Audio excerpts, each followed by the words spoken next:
The massive arena floated in space like a crystal bubble filled with light. Inside, thousands of aliens from across the galaxy sat in curved seats that stretched up toward the ceiling. Their skin came in every color possible: blue, green, silver, and some that had no name. Some had tentacles instead of arms. Others looked like walking rocks or clouds of gas held together by force fields. Hyunwoo stood at the edge of the waiting area and watched them all. He wore simple black clothes that looked plain next to the shining armor and strange weapons of the other fighters. His hands were empty. No special tools, no glowing swords, just a human from Earth who wished he was anywhere else. "You look nervous," Sora said as she walked up beside him. She carried a medical bag and wore the white uniform of a coalition doctor. "Remember to breathe." "I am breathing," Hyunwoo said.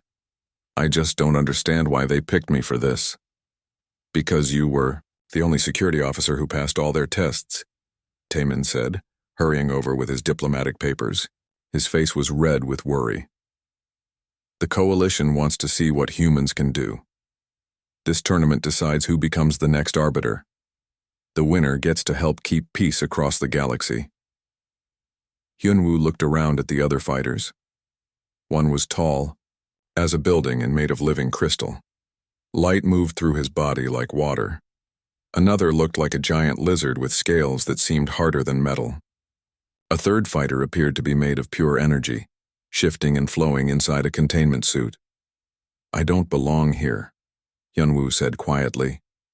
A voice boomed across the arena in dozens of languages at once. Universal translators made sure everyone understood. "Welcome to the Centennial Champions Trial.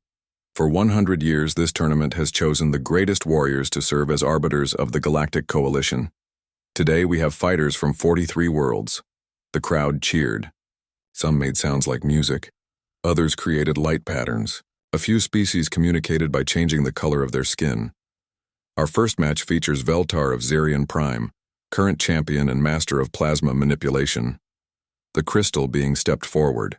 Light exploded around him in beautiful patterns. The crowd went wild. Facing him is Hyunwoo of Earth, representing the Deathworld humans. The cheering stopped. Confused whispers filled the arena. Many aliens had never heard of Earth. Those who had seemed worried or curious. Deathworld meant a planet so dangerous that only the strongest creatures could survive there. "A Deathworld?" someone in the crowd asked loudly. "What kind of planet? Is Earth?" "Gravity is too strong," another alien answered. "Weather changes without warning. Poisonous plants and deadly animals everywhere. The whole planet tries to kill everything on it. Then how do humans survive?" "That's what we're about to find out." Hyunwoo's first opponent was not Veltar. The tournament had many rounds. His first fight was against Gorth, a warrior from an ocean world. Gorth had 12 tentacles and could breathe both air and water. His species had never lost a battle in the water, and they were almost as good on land. The fighting platform was the size of a football field. It could change into different environments. For this fight, it stayed as a simple flat surface with walls around the edges. "Begin," the announcer called. Gorth attacked immediately. His tentacles moved like whips, each one stronger than a human arm. He was fast and smart, using multiple angles at once. Most fighters would try to match his speed or overpower him. Hyunwoo did neither. He ran away. The crowd made sounds of confusion. Running was allowed, but it looked cowardly. Gorth followed, confident and aggressive. His tentacles reached out to grab the human. Then Hyunwoo did something strange. He grabbed one of the tentacles that came too close and held on tight. Gorth tried to pull away, but Hyunwoo used the alien's own strength against him. Instead of fighting the pull, he went with it, letting Gorth throw him around like a weight on a rope. But Hyunwoo didn't let go. While Gorth spun him around, the human wrapped his legs around the tentacle and started climbing toward the alien's body. Gorth tried to smash him against the walls, but Hyunwoo absorbed the hits and kept climbing. When he reached Gorth's head, Hyunwoo wrapped his arm around the alien's neck, not to hurt him, but to hold on while Gorth thrashed around trying to get him off. The alien spun and rolled and crashed into walls. A normal fighter would have been thrown clear or knocked unconscious. Hyunwoo held on. His body took punishment. That should have broken bones. Blood ran down his face. His arm felt like it might tear off, but he didn't let go. After 5 minutes of this, Gorth was exhausted. He had used all his energy trying to remove the human. Hyunwoo was still there, still holding on, still conscious despite the beating he had taken. "I yield," Gorth gasped. "You win." The arena went silent. This was not how fights usually ended. Most battles were quick displays of power. The winner showed superior strength or skill, and the loser admitted defeat quickly. This had been something else entirely. Hyunwoo climbed down and helped Gorth stand up. "Good fight," he said simply. "How?" Gorth asked, breathing hard. "How did you hold on through all that?" "Practice," Hyunwoo said. "On Earth, if you can't hold on, you die." In the medical bay afterward, Sora cleaned Hyunwoo's cuts and checked for serious injuries. "That was crazy," she said. "You could have been killed." "But I wasn't." "The other fighters are watching recordings of your match," Taemin said, looking at his information pad. "They don't understand your fighting style. Some think you're suicidal. Others think you're using some kind of hidden technology." "I'm not using anything special," Hyunwoo said. "I just did what I had to do." In another part of the medical bay, alien doctors were treating Gorth. They kept asking him questions about the fight. How had the human endured so much damage? Why? Didn't he use any weapons or special abilities? "He fought like his life depended on it," Gorth told them. "Not like he was trying to win a competition, like he was trying to survive." Back in the main arena, the other matches continued. Veltar defeated his opponent by surrounding him with plasma so hot, the alien surrendered rather than be burned. Korath, the giant lizard warrior, simply walked through his opponent's attacks until the smaller fighter exhausted himself. Zephyra moved so fast her opponent never saw her coming. Each victory was quick and showed overwhelming power. The alien crowd cheered and admired the displays of superior ability, but they kept talking about the human fight. It had been different, disturbing in a way they couldn't explain. The human had won not through power, but through something else. Something that made many of them uncomfortable. As the first day of the tournament ended, Hyunwoo sat alone in his quarters. Through the window he could see Earth far below, a small blue dot among the stars. He thought about home, about quiet days working as a security officer in a peaceful city. He wondered if he would ever see those days again. Tomorrow would bring harder fights, stronger opponents. But tonight, the galaxy was starting to learn that humans were different from other species. They just didn't know yet what that difference would mean. 3 days had passed since Hyunwoo's strange victory over Gorth. The alien spectators still talked about it in hushed voices. Some called it luck. Others said it was impossible for such a simple fighting style to work against trained warriors. They were about to learn they were wrong. Hyunwoo's second opponent was Crix, a tall, thin alien with a large brain visible through his transparent skull. Crix came from a world where mental powers were more important than physical strength. He could read minds and see what his opponents planned to do before they did it. "This will be easy," Crix told the reporters before the fight. "I have already seen his victory. He will try the same climbing technique. I will be ready." The fighting platform changed for this match. Now it had different levels, with platforms and obstacles scattered around. This gave fighters more options, but also more places to hide. When the fight began, Crix stood perfectly still. His eyes glowed as he read Hyunwoo's mind. The human approached carefully, looking for an opening. Then Hyunwoo did something that made the crowd gasp. He picked up a piece of broken metal from the platform and cut his own arm. Blood flowed freely down to his hand. Crix stumbled backward. The pain and shock from Hyunwoo's mind hit him like a hammer. Psychic aliens felt emotions and pain from others as if they were their own. Self-harm was something Crix had never experienced from another being's mind.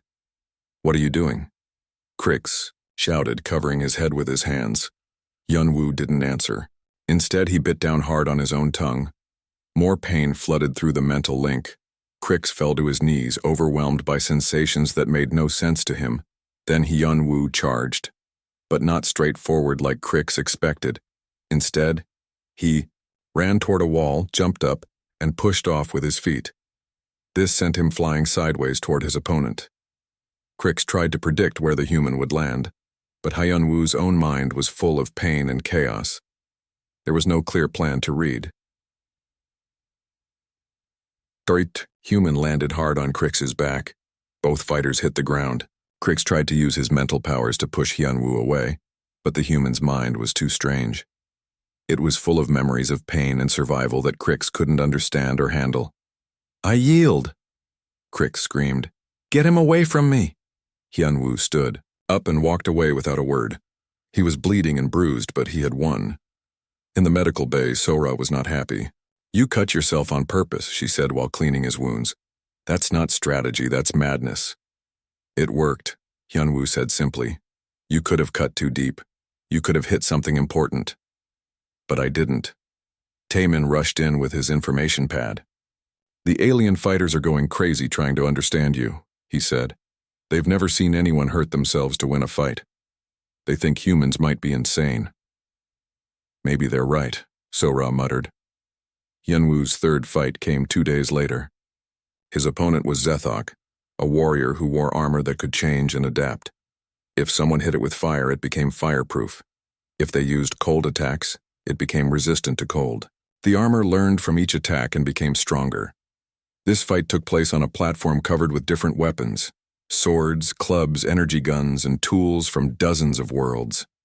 Most fighters would pick one weapon and stick with it. Hyun-woo picked up everything. He started the fight by throwing a spear at Zethok. The armor adapted, becoming harder where the spear hit. Then Hyun-woo switched to a flame weapon. The armor became heat-resistant, then cold, then electricity, then acid. Each time the armor adapted, Hyun-woo immediately switched to something else. He moved around the platform like a madman, grabbing weapons and throwing them aside after one or two uses. The armor couldn't keep up. It would adapt to fire just as Hyun-woo switched to ice. It would become acid-proof just as he grabbed a sonic weapon. But the real trick wasn't the weapons. While Zethok was confused by the constant changes, Hyun-woo was getting closer. Each attack brought him one step nearer to his opponent. When he was finally close enough, he dropped all the weapons and jumped on Zethok with his bare hands. The armor was adapted for dozens of different attacks, but not for simple grabbing and wrestling. Hyun-woo wrapped his arms around Zethok's helmet and started unscrewing it. The armor couldn't adapt to protect against someone taking it apart piece by piece. "Wait," Zethok shouted. "You can't do that." "Why not?" Hyun-woo asked, still working on the helmet. It's not how fighting works." "Says who?" Zethok tried to explain the rules, the proper way to fight, the honorable methods of combat. Hyun-woo listened while continuing to dismantle the armor. When Zethok realized his helmet was about to come off, leaving him defenseless, he surrendered. That night, the 3 alien champions who had dominated the early rounds sat together in the competitors' lounge. Veltar's crystal body flickered, with confused patterns. Korath's scales shifted color with worry. Zephyr's energy form moved restlessly. "There's something wrong with the human," Korath said in his deep, rumbling voice. "Not wrong," Veltar replied. "Different. I've been studying recordings of their planet. Earth is more dangerous than our worlds. Much more dangerous." "How dangerous?" Zephyra asked. Veltar showed them images on a viewing screen. Massive storms that could destroy cities. Earthquakes that split the ground open. Volcanoes that covered the sky with ash. Plants and animals that killed for food or territory. Their whole planet tries to kill them, Veltar explained. Every day. Weather, animals, diseases, other humans. They live in constant danger. Then how do they survive? Korath asked. By becoming very good at not dying. The aliens studied more footage of Earth. They saw humans living in places that would kill most other species. Hot deserts, frozen mountains, deep oceans. Humans went everywhere and found ways to survive. Look at this, Zephyra said, pointing to historical records. They fight wars against each other, not just small conflicts. Wars that last for years and kill millions. And they keep fighting, Veltar noted, even when they're losing, even when they're outnumbered. They don't surrender easily. The human doesn't fight like he's trying to win a tournament, Korath realized. He fights like he's trying to survive, like his life depends on it.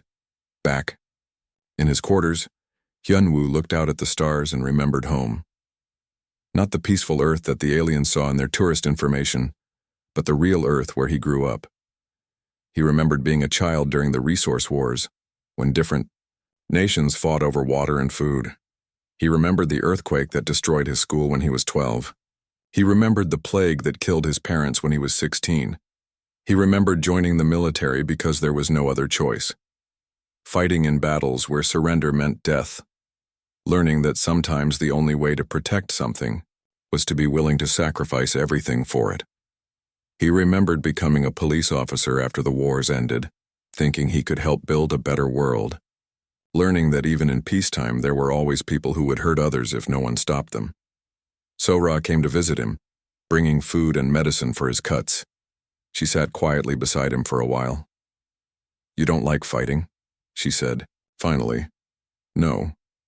But you're good at it. I'm good at not dying. On Earth, that's the same thing. The other fighters don't understand you. They don't need to. This tournament will end soon." And then what? Hyunwoo was quiet for a long time. Outside, the window, ships from hundreds of worlds moved through space. So many different species all living together in peace under the Coalition's protection. "Then we go home," he said. "Back to our dangerous little planet where we belong." But even as he said it, Hyunwoo knew something had changed. The way the aliens looked at him now was different. Some seemed afraid, others were curious. A few looked thoughtful, as if they were learning something important. Tomorrow would bring the semi-final matches. Hyunwoo would face Veltar, the crystal champion who commanded plasma like a weapon. It would be his hardest fight yet. The galaxy was watching now, not just to see who would win, but to understand what kind of species could produce a fighter like this. A fighter who won not through power or skill, but through something harder to define, something that made even the greatest alien warriors uncomfortable. The semi-final day brought the largest crowd in tournament history. News of the human fighter had spread across the galaxy. Beings from thousands of worlds wanted to see what a Deathworlder could do against a true champion. Veltar stood in his preparation chamber, light flowing through his crystal body like liquid fire. He had been champion for 50 years. No one had ever come close to defeating him. His plasma attacks could melt through the strongest metals. His crystal form could absorb most energy weapons, but he was worried. "Show me the humans' fights again," he told his assistant, a small floating robot. The recordings played on the wall. Veltar watched Hyunwoo fight in ways that made no sense. Self-harm to confuse a psychic, rapid weapon changes to overwhelm adaptive armor, simple grabbing and wrestling when advanced techniques failed. "He doesn't fight with honor," Veltar said to himself. "He doesn't follow any code." "Is that bad?" the robot asked. Veltar considered this. His people valued beautiful combat, elegant displays of power, fights that looked like art. What the human did was ugly and brutal and effective. "I don't know," Veltar admitted. In the human preparation area, Hyunwoo sat quietly while Sora checked his injuries from previous fights.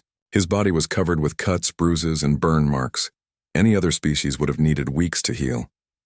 "You look terrible," she said. "I feel terrible." "Then why do you keep fighting?" Hyunwoo was quiet for a moment. "Because someone has to."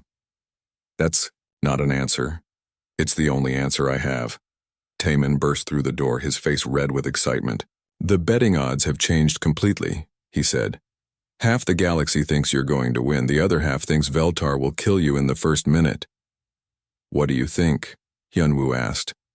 "I think you're both crazy for doing this at all." The arena had been modified for the semi-final matches. The fighting platform was larger and included obstacles that could provide cover from Veltar's plasma attacks. The crowd noise was deafening as the two fighters entered. Veltar moved, like living artwork. Each step created patterns of light in his body. The crowd cheered and created their own light displays in response. He was beautiful and terrible and completely confident. Hyunwoo walked out in his simple black clothes. No lights, no special effects, no ceremony. The crowd went quiet, trying to understand what they were seeing. "This human doesn't look like a warrior," someone in the crowd said. "Maybe that's the point," another replied. The fight began with Veltar creating a wall of plasma between himself and Hyunwoo. The superheated gas glowed white-hot and could burn through anything that touched it. Most opponents would try to find a way around it or counter it with their own energy attacks. Hyunwoo ran straight at it. The crowd gasped. Running into plasma was suicide. But at the last second, Hyunwoo dove and rolled under the energy wall. His clothes caught fire, his skin burned, but he made it through and came up running toward Veltar. The Crystal Champion created more plasma barriers, trying to box the human in. Each time Hyunwoo found a way through, he crawled under some, jumped over others. Once he grabbed a piece of metal debris and used it as a shield while charging through a plasma stream. Every passage hurt him. His clothes were mostly burned away. His skin was red and blistered. But he kept coming. Why doesn't he stop? Veltar wondered aloud. He's badly injured.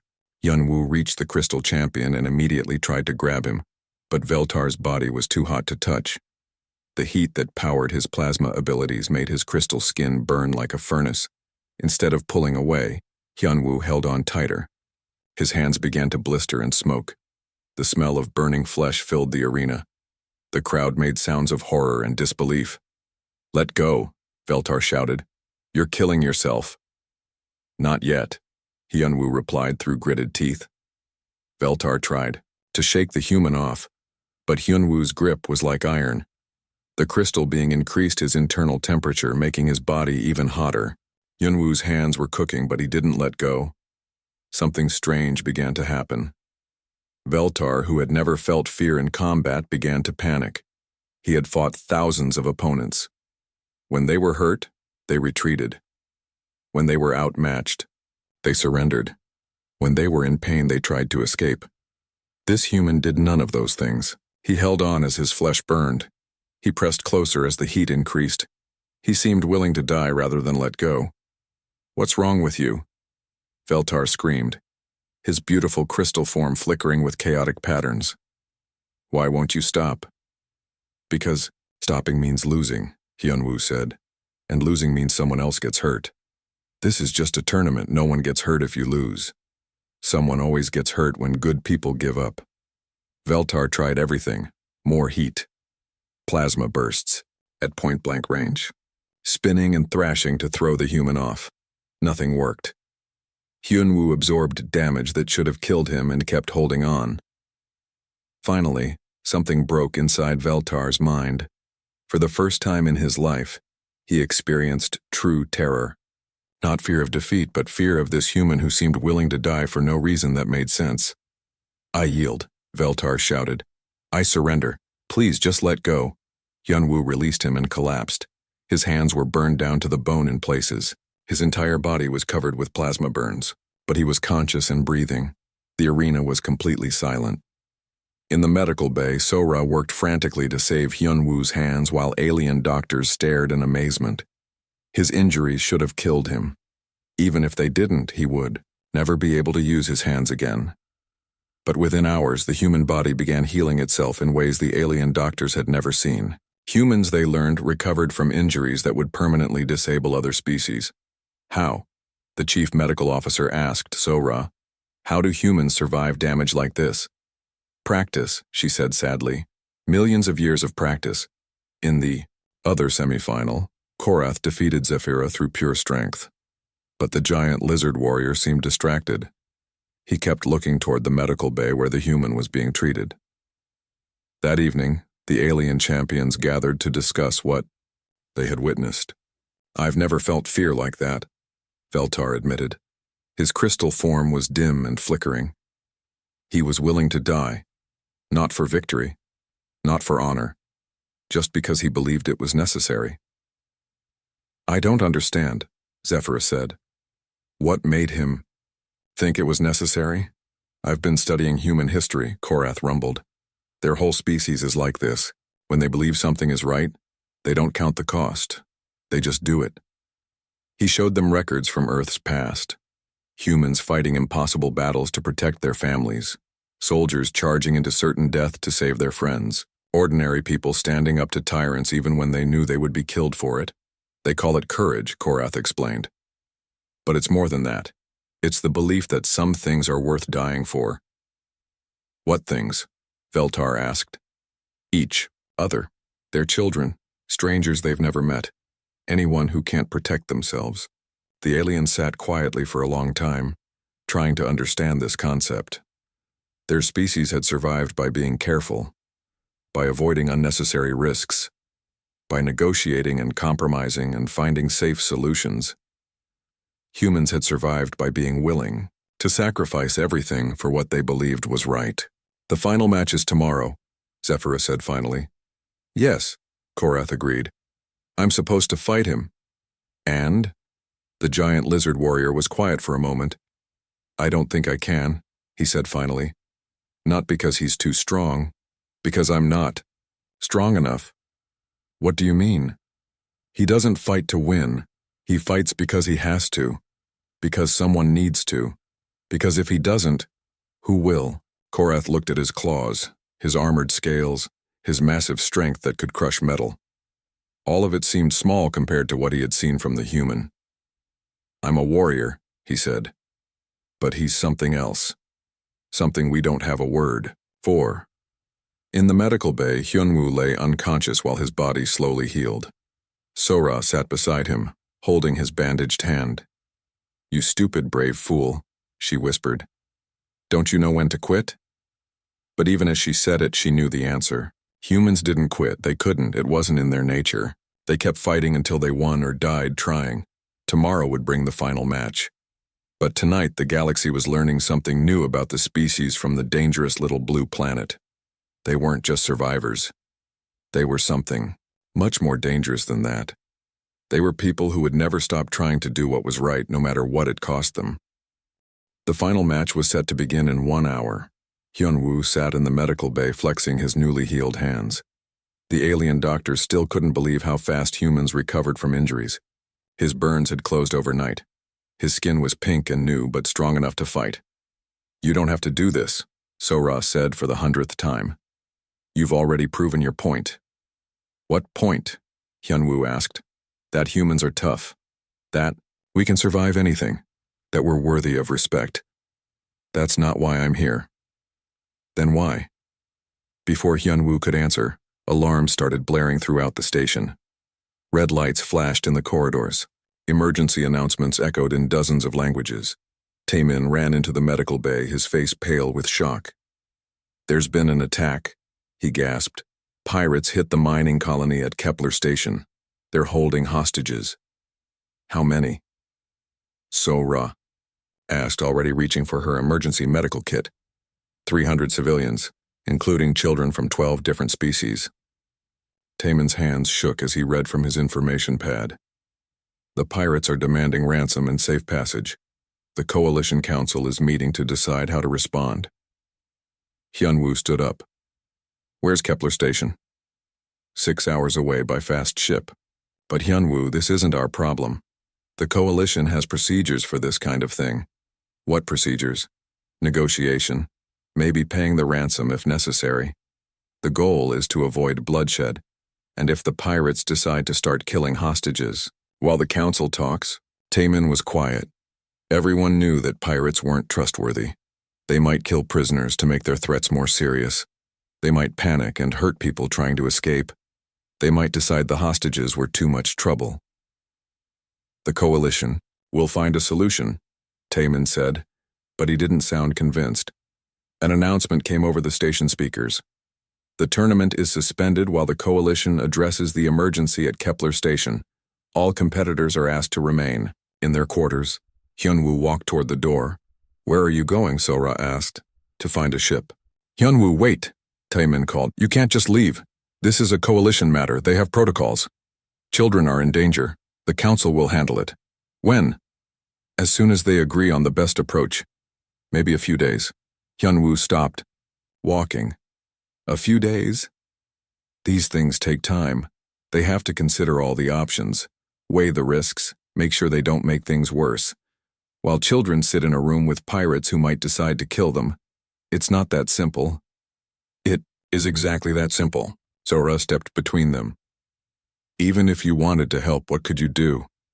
It's one human against dozens of pirates. It's suicide. Maybe, but doing nothing is worse. A deep voice spoke from the doorway. I agree. They turned to see Korath, the massive lizard warrior. His scales were dark with determination. I volunteer to help. This is insane, Taemin said. Both of you are insane. Perhaps, Korath rumbled. But the human is right. Children are in danger. That matters more than rules or safety or politics. Within an hour, a small coalition patrol ship was ready to launch. Hyunwoo and Korath sat in the cramped cabin while Sora checked their equipment. She had insisted on coming as their medical officer. The council is very angry, Taemin reported over the communication system. They say you're interfering with official business. They've ordered you to return. Tell them we'll be back soon, Hyunwoo said. With the children, Korath added. The ship launched toward Kepler Station while the alien champions watched from the arena. Veltar's crystal form flickered with confused patterns. Zephyra's energy field pulsed with uncertainty. Should we have gone with them? Veltar asked. Our governments forbid it, Zephyra replied. Too risky, too unpredictable, we might make things worse. Or we might save lives. That's not our decision to make. They sat in silence, watching the ship disappear among the stars. Kepler Station was a large asteroid that had been hollowed out for mining operations. The pirates had taken control of the command center and sealed the hostages in the main cafeteria. They had disabled the station's communications and were using their own ship to block any rescue attempts. 43 pirates, Sora reported as she scanned the station. They have military-grade weapons and control of all the airlocks. Hostages? Hyunwoo asked. Locked in the cafeteria. No weapons, no way out. The pirates can see them through security cameras. Then we go in quiet. Korath looked at the station schematics. The mining tunnels. We can enter through the old excavation shafts. They probably haven't sealed those. It took 2 hours to work their way through the abandoned mining tunnels. The passages were narrow and dark, filled with dangerous equipment and unstable supports. For Korath, who was twice the size of a human, it was nearly impossible. But he followed Hyunwoo through spaces that should have been too small, squeezing his massive frame through gaps that tore his scales and left him bleeding. When Sora tried to treat his injuries, he brushed her away. Children are waiting, he said simply. They emerged inside the station near the power plant. The pirates had posted guards at the main entrances, but they hadn't expected anyone to come through the old mining tunnels. What's the plan? Sora whispered. Hyunwoo looked at the station map on her scanner. The pirates are spread out through the station. If we can disable their communications and their ship, they'll be trapped here with us. That doesn't sound like a plan. That sounds like suicide. It's the only way to make sure they can't hurt the hostages. What happened next became legend among the species of the coalition. Security cameras recorded most of it before the pirates managed to destroy them. Hyunwoo moved through the station like something from a nightmare. He didn't fight like a warrior or a soldier. He fought like an animal protecting its young. He used the station itself as a weapon, turning off gravity in some sections and increasing it in others. He cut power lines to create traps. He opened airlocks to disable the pirates' ship. When cornered by multiple enemies, he didn't retreat. He charged through their weapons fire, taking hits that would have killed other species. He used improvised weapons, tools, furniture, pieces of broken machinery. He fought dirty, striking from behind, using the station's layout to separate his enemies and defeat them one by one. Korath followed behind him, providing support when needed but mostly just watching in amazement. The human fought with a intensity the lizard warrior had never seen. Not anger or bloodlust, but something cleaner and more terrible. Purpose. When they reached the cafeteria, They found the hostages huddled together in the center of the room. The children of different species clung to adults who tried to comfort them. Some were crying. Others were too frightened to make any sound. "Are they hurt?" Sora asked, immediately moving to check on the youngest ones. The pirates wanted them. "Unharmed," one of the adults answered. "For now." "Where are the pirates now?" Hyun-woo asked, trying to fix their ship. "You damaged it when you opened the airlocks. They're very angry." Hyun-woo looked around the cafeteria, 300 beings of different species, trapped in a room with no way out except through corridors filled with armed criminals. The coalition would eventually negotiate their freedom, but it might take days, maybe weeks. Some might die waiting. "Not anymore," he said quietly. The final battle took place in the station's main corridor. The remaining pirates had gathered together, thinking their numbers would protect them. They had better weapons and more training than the human and the lizard warrior, but they had made a critical mistake. They were fighting to escape. Hyun-woo and Korath were fighting to protect children. When it was over, the station was quiet. The pirates were either unconscious or had surrendered. The hostages were free and unharmed. Sora moved among them, treating minor injuries and providing comfort. Hyun-woo sat against a wall, bleeding from dozens of wounds but conscious. Korath sat beside him, his armored hide scarred but intact. "Why did you help?" Hyun-woo asked. "Because you were right," Korath replied. "Children needed help. That was more important than anything else. Your people won't understand. Then I'll teach them." Back at the tournament station, news of the rescue spread quickly. The alien spectators who had come to watch fights between warriors were now learning about something different. Something that had nothing to do with tournaments or prizes or glory. Veltar and Zephyra watched the security recordings in silence. They saw Hyun-woo and Korath risk their lives for strangers. They saw beings of different species work together not for personal gain, but because it was the right thing to do. "We should have gone with them," Veltar said finally. "Yes," Zephyra agreed. "We should have." When the rescue ship returned to the tournament station, crowds gathered to meet it. But there were no cheers or celebrations. The aliens watching seemed confused, uncertain about what they had witnessed. Hyun-woo and Korath walked off the ship together, both wounded but walking on their own. Sora followed with her medical equipment and reports on the rescued hostages. Coalition official approached them with formal documents. "You violated direct orders," he said. "You interfered with official policy. There will be consequences." Hyun-woo looked at him calmly. "Children are safe. That's the only consequence that matters." "You don't understand." "No," Korath interrupted, his deep voice rumbling with conviction. "You don't understand. We know what's important now.